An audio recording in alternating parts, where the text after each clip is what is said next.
नमस्ते दोस्तों।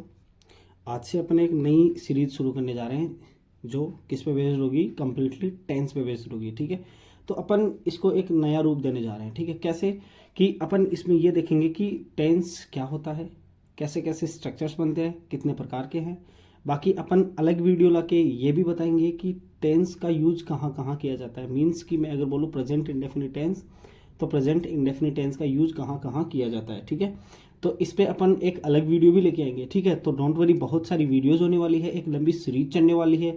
लेकिन इतना मैं कह सकता हूँ कॉन्फिडेंस से कि ये सीरीज अगर आप पूरी अटेंड कर लोगे ना, तो मुश्किल से जो ये कहते हैं कि टेंस सबसे बड़ी टेंशन है, मैं उनके लिए टेंस सबसे बड़ी टेंशन नहीं रहने दूंगा। ये अपना ये कह सकते हैं कि एक तरीके से दावा कर सकते हैं। मीन्स अपन कह सकते हैं कि जो ये अच्छे से कर लेगा। ठीक है, चलो देखते हैं। तो टेंस होता क्या है? तो टेंस होता है a tense is a form. Tense क्या होता है? एक फॉर्म होती है ऑफ द वर्ब। किसकी? वर्ब की ही एक फॉर्म होती है टेंस। ओके, देट जो कि अलाउज, जो हमें क्या करती है? अलाउ करती है। You allows you to express time, आपको टाइम एक्सप्रेस करने के लिए अलाउ करती है। ठीक है, आपको क्या करने के लिए अलाउ करती है? टाइम एक्सप्रेस करने के लिए अलाउ करती है। ओके, तो ये the tense of the verb, जो वर्ब मतलब टेंस ऑफ द वर्ब है ना, टेल्स अस, जो हमें बताती है क्या? व्हेन एन इवेंट, जब कोई एक घटना और समथिंग और कुछ भी एग्जिस्टेड, मतलब अस्तित्व में है या नहीं है, और when a person did something, और जब कोई आदमी कुछ करता है। ये सब मतलब टेंस से हमें किसी भी वर्ब की क्रिया की हमें टाइम का पता चलता है। ये अपन ये डायरेक्टली क्या कह सकते हैं। तो मेनली टेंस के कितने टाइप होते हैं? 3 टाइप्स। कितने टाइप्स होते हैं? 3। ओके, सब फर्स्ट वन सभी को पता है, प्रेजेंट होता है, पास्ट होता है और फ्यूचर होता है। ओके, अब देखो देयर आर 4 सब टाइप्स ऑफ ईच टेंस, मतलब प्रत्येक टेंस के कितने सब टाइप्स होते हैं? 4 सब टाइप्स होते हैं। कौन से? प्रेजेंट, अब देखो सभी के अंदर एक एक चीज कॉमन है। देखो इंडेफिनिट सभी के अंदर आ रहा है, कॉन्टिन्यूस सभी के अंदर आ रहा है। ठीक है, तो परफेक्ट भी सभी के अंदर आ रहा है, परफेक्ट कॉन्टिन्यूस भी सभी के अंदर आ रहा है। तो अपन इसको एक नई तरीके से पढ़ने वाले हैं कि अपन कुछ चीज़ें कॉमन होगी ना, उनको ट्रिक से याद करेंगे कि देखो ये ऐसे आ रहा है, ये ऐसे आ रहा है, ये ऐसे आ रहा है। ठीक है, तो अपन क्या है, इनको अच्छे से तैयारी से, मतलब बिल्कुल एकदम लर्न करने के पैटर्न से इनको पढ़ने जा रहे हैं। तो देखो प्रेजेंट टेंस के 4 होते हैं, present indefinite, present continuous, present perfect और present perfect continuous. Same kind of past में भी होते हैं और सेम काइंड फ्यूचर में भी होते हैं। ओके, सो ये अपने माइंड से निकाल दीजिए कि टेंस हमें याद नहीं होंगे, डेफिनेटली याद होंगे, सीरीज में बने रहिए। अब आगे देखो, जितने भी इंडेफिनिट है उनमें क्या क्या यूज होता है, जितने भी कॉन्टिन्यूस है उनमें क्या क्या यूज होता है, जितने भी परफेक्ट हैं उनमें क्या क्या यूज होता है, और जितने भी परफेक्ट कॉन्टिन्यूस है उनमें क्या क्या यूज होता है। इस तरीके से अपन इन सीरीज को आगे बढ़ाएंगे, जो एक बहुत ही मजेदार तरीके से अपनी ये सीरीज चलने वाली है। देखो आगे स्ट्रक्चर ऑफ सेंटेंस क्या होता है सबसे। अब मेनली मैं जो आपको समझाना चाह रहा हूँ कि आपको अकॉर्डिंग टू टेंस, मैं ये नहीं बोल रहा हूँ कि सेंटेंस के टाइप यही होते हैं, नहीं, मैं ये बोल रहा हूँ अकॉर्डिंग टू टेंस। आपको अगर नॉर्मल सेंटेंस सीखने हैं ना, तो आप इस पैटर्न से भी सीख सकते हो। ये बहुत अच्छा पैटर्न है। इसमें आपको ये नहीं लगाना पड़ेगा कि जैसे मान लो कि अफर्मेटिव सेंटेंस हो गया, अफर्मेटिव को आप क्या कहते हो? पॉजिटिव कहते हो। क्या कहते हो? पॉजिटिव सेंटेंस कह सकते हो, नेगेटिव सेंटेंस कह सकते हो। और इन ये दोनों सेंटेंस अपन जो ऑलरेडी सेंटेंस के टाइप वाली जो वीडियो देख चुके हैं, उसमें अपन ने डिक्लेरेटिव सेंटेंस पढ़ा था। डिक्लेरेटिव सेंटेंस अफर्मेटिव और नेगेटिव दोनों टाइप के होते हैं। पढ़ा था कि नहीं पढ़ा था? तो वो अगर जिसने भी वो वीडियो नहीं देख रखा है, तो स्ट्रक्चर ऑफ सेंटेंस के नाम से आपको वीडियो मिल जाएगी। उसके अंदर ये अपनी प्लेलिस्ट के अंदर वीडियो मिल जाएगी। उसमें अपन ने अच्छे से इसको डिफाइन कर रखा है कि डिक्लेरेटिव सेंटेंस क्या होता है। अब देखो अफर्मेटिव नेगेटिव ए और बी दे दिया मैंने, उसके बाद में इंटरोगेटिव को मैंने सी दे दिया, इंटरोगेटिव नेगेटिव को मैंने डी दे दिया है। फिर आता है डबल इंटरोगेटिव। डबल इंटरोगेटिव का मीन क्या है? अपने को यहाँ पे ये चीज नहीं पढ़नी पड़ेगी कि हेल्पिंग वर्ब से बनने वाले वाक्य, हेल्पिंग वर्ब से शुरू होने वाले वाक्य, नहीं, ऐसा नहीं पढ़ेंगे। WH वर्ड से शुरू होने वाले वाक्य ऐसे भी नहीं पढ़ेंगे अलग से। अपन डायरेक्ट ABCDEF की फॉर्म में पढ़ेंगे इनको, जिसमें डबल इंटरोगेटिव सेंटेंस आ जाएगा, डबल इंटरोगेटिव नेगेटिव सेंटेंस आ जाएगा। इट मीन्स डबल इंटरोगेटिव का मीन क्या है? उनमें डबल WH वर्ड टाइप आपको देखने को मिलेगा। कैसे? कि उसी हेल्पिंग वर्ब के स्टार्टिंग में मैं WH वर्ड लगा दूंगा, तो ये मेरा WH वर्ड टाइप बन जाएगा, जिसको मैंने क्या नाम दिया है? डबल इंटरोगेटिव सेंटेंस, इसको नाम दिया है मैंने। अब देखो जैसा अपन ने देखा था कि इस अफर्मेटिव सेंटेंस का स्ट्रक्चर फॉर्मूला कैसे बनेगा? Subject, helping verb, main verb और ऑब्जेक्ट, जिसको मैं क्या कह सकता हूँ? SHMO। Subject helping verb not main verb object, ठीक है, जिसको मैं कह सकता हूँ SHNMO। ओके, अब देखो हेल्पिंग वर्ब स्टार्टिंग में आएगी। Okay, helping verb subject main verb और ऑब्जेक्ट, ठीक है, इसको मैं कह सकता हूँ HSMO। तो उल्टा हो गया ना, ये हेल्पिंग वर्ब शुरुआत में आ गई, मीन्स मैं अगर मेरे को अगर ये पता चल गया ना तो मैं इससे मैं यहाँ तक पहुँच सकता हूँ। देखो कैसे पहुँचेंगे, हेल्पिंग वर्ब स्टार्टिंग में आ गई, helping verb subject main verb और ऑब्जेक्ट, अकॉर्डिंग टू एग्जाम्पल पढ़ेंगे अगले में, डोंट वरी। तो helping verb subject not main verb और ऑब्जेक्ट, तो HSNMO बोल सकता हूँ इसको। तो देखो WH वर्ड से स्टार्ट होगा, तो WH word helping verb subject main verb और ऑब्जेक्ट। अब देखना क्या मेरे को ये आ जाएगा, तो ये यहाँ तक आएगा, डेफिनेटली आएगा। देखो कैसे आएगा, ये हेल्पिंग वर्ब शुरुआत में ले लूंगा तो मेरा ऐसे मेरे देखो ये जो है, ये देखो अगर इस हेल्पिंग वर्ब को शुरुआत में ले लूंगा तो मेरा ए से क्या बन जाएगा, सी बन जाएगा। इस बी वाली हेल्पिंग वर्ब को मैं इधर ले लूंगा तो मेरा बी से क्या बन जाएगा, डी बन जाएगा। और अगर इस सी के आगे मैं WH वर्ड लगा दूंगा तो देखो ये मैंने छुपाया, तो ये मेरा सी तो है, ठीक है, इसी के आगे WH वर्ड लगा दूंगा तो मेरा ई बन जाएगा। ओके, तो मैं जो बंदा यहाँ तक पहुंच जाएगा, जो बच्चा यहाँ तक पहुंच जाएगा वो यहाँ तक डेफिनेटली पहुंचेगा। बेटा कैसे पहुंचेगा, अपन एक एक एग्जाम्पल से इसको एक्सप्लेन करेंगे, डोंट वरी। अब इसमें जैसे मैं आगे जाऊं तो इस डी के आगे WH वर्ड लगाते ही मेरा एफ बन गया, इट मीन्स ए आगे ए आएगा ना मुझे, तो डेफिनेटली मैं एफ तक पहुंच जाऊंगा। ओके, अब ये ए ही कैसे लाना है, यही चीजें पढ़ेंगे अपन इसके अंदर। ओके, तो देखते हैं आगे क्या है। अब देखो उस ए को मैं क्या कह सकता हूँ, SHMO, बी को क्या कह सकता हूँ, SHNMO, सी को क्या कह सकता हूँ, HSMO, HSNMO, डी को कह सकता हूँ ई को WHSMO और एफ को WHSNMO कह सकता हूँ। ठीक है बेटा, अब देखो मेन बात यहाँ पे है, इसको जिस बच्चे ने समझ लिया ना, ये मान लो कि टेंस उसकी मुट्ठी में है आराम से। कैसे देखना कि use of main verbs, main verb का यूज कैसे कैसे करते हैं। अब आपको पता है ये मेन वर्ब्स को अपन जनरली कितने टाइप से पढ़ते हैं, तो देखो मेन वर्ब्स को अपन जनरली पढ़ते हैं वर्ब की first form, second form, third form, fourth form और फिफ्थ फॉर्म।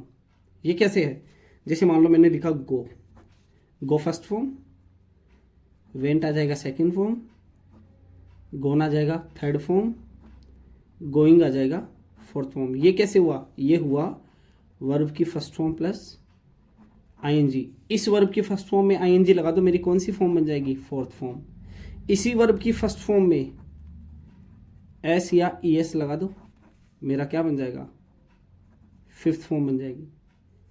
अब ये कब लगेगा, ध्यान रखना, जो ये है ना, ये ओनली सिंगुलर सब्जेक्ट के साथ लगेगी। और कब लगेगी, एस तो कब लगेगा, जब V1 के अंत में, V1 के अंत में ईएस कब लगेगा, जब S, SH, CH, X, Z, O ये लेटर्स अगर किसी वर्ब की फर्स्ट फॉर्म के एंड में आते हैं तो मैं उसमें ES जोड़ूंगा, और अगर नहीं आते हैं तो ओनली S जोड़ के रह जाऊंगा। और ये दोनों सिस्टम किसके साथ आएगा, सिंगुलर के साथ, जब मेरा सब्जेक्ट क्या होगा, सिंगुलर होगा। ओके, अब देखो आगे क्या करते हैं अपन, इसमें देखो जितने भी इंडेफिनिट है उनके अंदर ओनली वर्ब की फर्स्ट फॉर्म यूज होगी। अब ये V1 प्लस एस या एस किस में यूज होती है, प्रेजेंट इंडेफिनिट के अफर्मेटिव सेंटेंस में। ओके, अब देखो वर्ब की सेकेंड फॉर्म का यूज इंडेफिनिट में कहाँ होता है, पास्ट इंडेफिनिट, पास्ट इंडेफिनिट के अफर्मेटिव सेंटेंस में, और वो भी सिर्फ कौन से सेंटेंस में, अफर्मेटिव। अफर्मेटिव का मीन इस SHMO के ही अंदर यूज होगी वर्ब की सेकेंड फॉर्म, जबकि SHNMO में आते ही वर्ब की फर्स्ट फॉर्म फिर से आ जाएगी। मैं पास्ट इंडेफिनिट की बात कर रहा हूँ बेटा। जितने भी कंटिन्यूअस सेंटेंस है ना, कंटिन्यूअस के टेंस के सेंटेंस बनेंगे, तो देखो कंटिन्यूअस एक तो इसमें रहा, एक कंटिन्यूअस ये रहा। इन दोनों कंटिन्यूअस में आपको वर्ब की फर्स्ट फॉर्म प्लस आईएनजी लगाने को मिलेगी, जो अपन वर्ब की फोर्थ फॉर्म कह रहे हैं, जिसको अभी अभी देखा था अपन ने। और जितने भी परफेक्ट हैं अकेले वाले, उनके अंदर वर्ब की थर्ड फॉर्म का प्रयोग करेंगे। ओके बेटा, अब देखो आगे चलते हैं अपन कैसे क्या बनाना है। अब देखो अपने पास टेंस को एक नए अंदाज में पढ़ते हैं आज अपन, ठीक है। इस हिसाब से आपको एक नया रूप देने जा रहा हूं मैं टेंस के अंदर, कि आपको कंप्लीटली आपको समझना है कि एक्चुअल में मैं समझ क्यों नहीं पा रहा हूं टेंस को। ओके, तो देखो यहां तक पहुंच गए, तो मेरी आदत क्या है कि मैं जो चीज़ आगे पढ़ने वाले हो ना, उसके बारे में आपको पहले से क्या नॉलेज होना चाहिए वो चीज़ मैं पहले बता दूंगा आपको। अब आपको एक चीज़ का नॉलेज होना चाहिए कि I we you they he she it और नेम, बेटा ये आना चाहिए आपको। क्यों? इन्हीं के आधार पे अपन आइडेंटिफिकेशन करेंगे। देखना कैसे करेंगे। देखो प्रेजेंट इंडेफिनिट टेंस है, इसकी आइडेंटिफिकेशन देखते हैं, क्योंकि प्रेजेंट टेंस का फर्स्ट क्या होगा? Present indefinite tense. देखो जैसे ही अपन प्रेजेंट इंडेफिनिट टेंस की आइडेंटिफिकेशन में जाएंगे तो क्या होगा? ता है, ती है, ते है, ताहू, तीहू, तेहो, तेहो। कैसे देखना? जैसे मैं लिख दूं, जैसे मान लो कि अपन ने जो अभी आई वी यू दे किया था ना, उसके हिसाब से देखते हैं। जैसे मान लो आई आ गया, आई का मतलब मैं, तो मैं खाना खाता हूँ, ता हु आ रहा है ना, तो आई के साथ मेल आ गया। ये M for male, F for female, okay.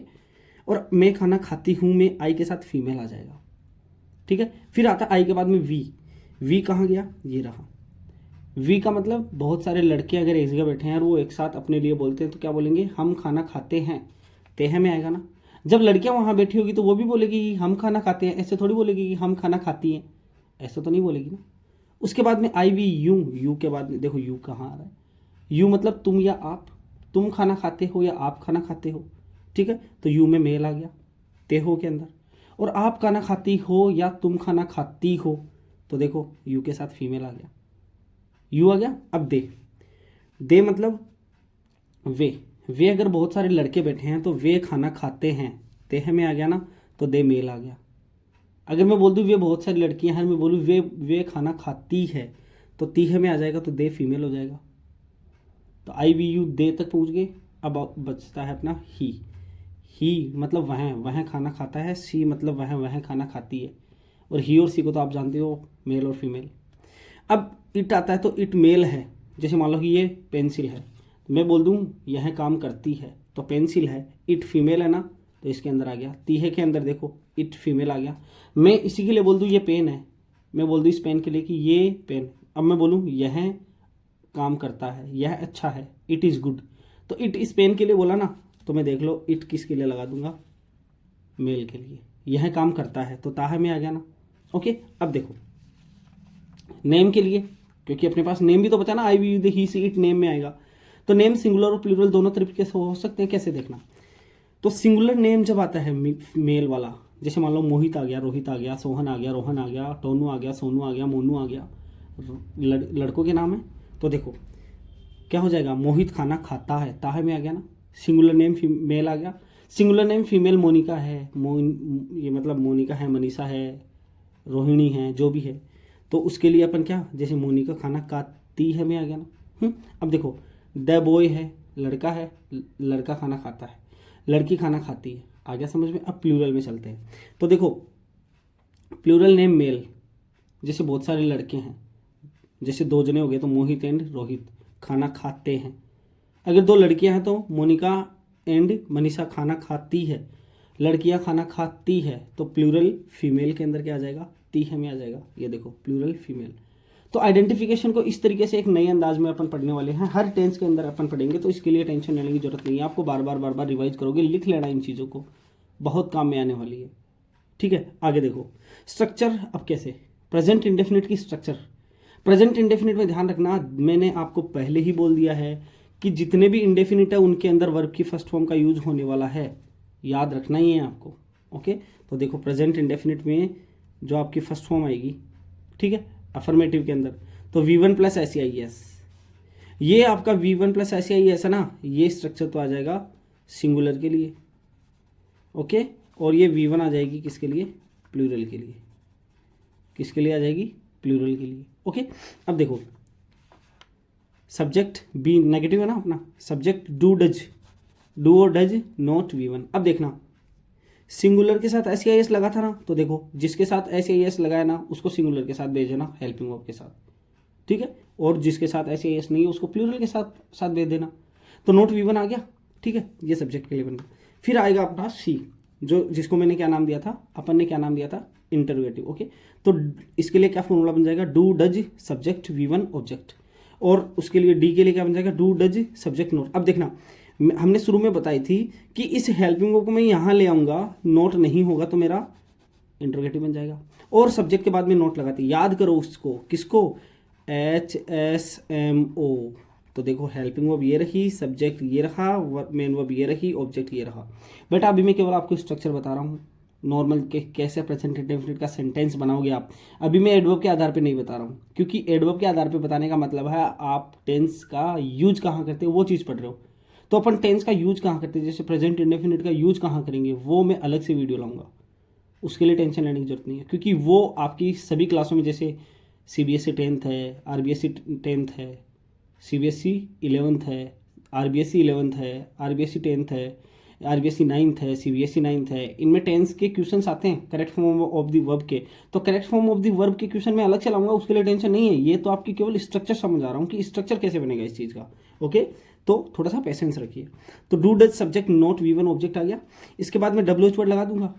अब देखो मैंने C के आगे WH वर्ड लगाते E बन गया, और D के आगे लगाते F बन गया। ओके, अब देखो एक सेंटेंस बनाएंगे अपन इसके ऊपर, सिंगुलर और प्लूरल दोनों के लिए। देखो सेंटेंस बनाएंगे अपन, देखो कैसे। जैसे मैं बोल दूं मोहित बाजार जाता है, मोहित बाजार जाता है, तो ताह में सिंगुलर ही है, तो ताह है मतलब लड़का है, मोहित अकेला है, ते है होता तो यहाँ बहुवचन होता। कैसे देखना, Mohit goes to market, V1 plus SEIS, singular है तो SEIS लगा दिया। गो के अंत में O आ रहा था, गो के अंत में क्या आ रहा था, ओ, क्योंकि मैंने आपको ऑलरेडी बताया था, क्या देखो यहाँ पे बताया था कि जिसके अंत में S, SH, CH, X, Z, O आए, O आती क्या लगाना है, ES लगाना है। तो देखो मैंने क्या लगा दिया, O आती क्या लगा दिया अपन ने, ES लगा दिया ना। ठीक है, अब नेगेटिव में जाओगे तो जहाँ गोज मतलब SEIS लगा हुआ है वहाँ पे डज लगा दो, नोट लगा दो, और उसको वहाँ से हटा के गो लगा दो बस। और इस हेल्पिंग वर्ब को शुरुआत में ले आओ। शुरुआत में आती है does Mohit go to school, क्या, इसका क्या बनेगा, क्या मोहित बाजार जाता है। क्या मोहित बाजार नहीं जाता है, तो does Mohit not go to market. और मोहित कहाँ जाता है, मोहित कहाँ, देखो बाजार कहाँ जाते ही मैंने बाजार को हटा दिया, तो देखो where does Mohit go, Mohit go where लगते ही टू मार्केट हट गया ना। ओके, अब देखो यहाँ पे आ जाएगा where does Mohit not go, Mohit कहाँ नहीं जाता है। ये तो हो गया सिंगुलर के लिए। अब प्लूरल के लिए कैसे होगा, मोहित और रोहित बाजार जाते हैं, कैसे, Mohit and Rohit go to market. Plural है तो देखो गो ही लगाया ना, वर्ब की फर्स्ट फॉर्म। ओके, अब देखो Mohit and Rohit do not go, अब देखो यहाँ SEIS नहीं लगाना, तो मैंने देखो डू को भी SEIS विदाउट लिख दिया। ठीक है, अब देखो डू पहले आ जाएगा, तो do Mohit and Rohit go to market. Okay, do Mohit and Rohit not go to market. ठीक है, अब देखो where do Mohit and Rohit go, देखो वेयर कहाँ लगते ही मार्केट हट गया ना, where do Mohit and Rohit not go. Okay, अब मैं आपको दो सेंटेंस दे रहा हूँ, दो आपको मैं सेंटेंस दे रहा हूँ, वो आपको सेंटेंस कमेंट में उनका इंग्लिश बना के मेरे को कमेंट में लिखना है आप लोगों को। ओके, जैसे मैं कमेंट में लिख दूँ, क्या लिख दूँ कमेंट में, जैसे कि मान लो मैं लिख दूँ कि रोहन समय पर भोजन करता है, रोहित समय पर भोजन करता है। ओके, या फिर करता है की जगह आप खाता भी लिख सकते हो, कोई दिक्कत नहीं है। ठीक है, अब देखना दूसरा सेंटेंस, हम सभी मैदान पर क्रिकेट खेलते हैं। ओके, अब आप लोग मुझे इसका ABCDEF बना के कमेंट में लिखोगे। इनके ABCDEF आपको कमेंट में लिखने हैं, कोई से भी सेंटेंस के लिख दो, चाहे दोनों के लिख देना या किसी के भी लिख देना। ओके, ठीक है, ये आप लोगों के लिए एक्सरसाइज होगी दो सेंटेंस की। ओके, अब आगे देखो अपन क्या करने वाले हैं। अब आगे अपन क्या करेंगे, अगली वीडियो में देखो क्या करेंगे।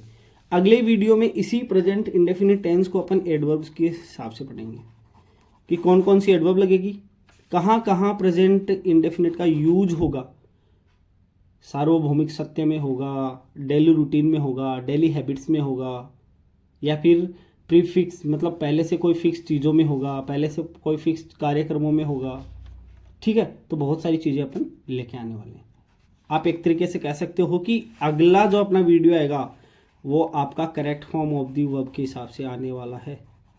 Correct form of the verb, correct form of the verb का मतलब यही है कि अपन ने देखो स्टार्टिंग में पढ़ा था, क्या पढ़ा था अपन ने स्टार्टिंग में, अपन ने स्टार्टिंग में पढ़ा था, देखो a tense is a form of the verb, मतलब वर्ब की करेक्ट फॉर्म का यूज करना सीखेंगे अगले वीडियो से अपन, समझ गए ना।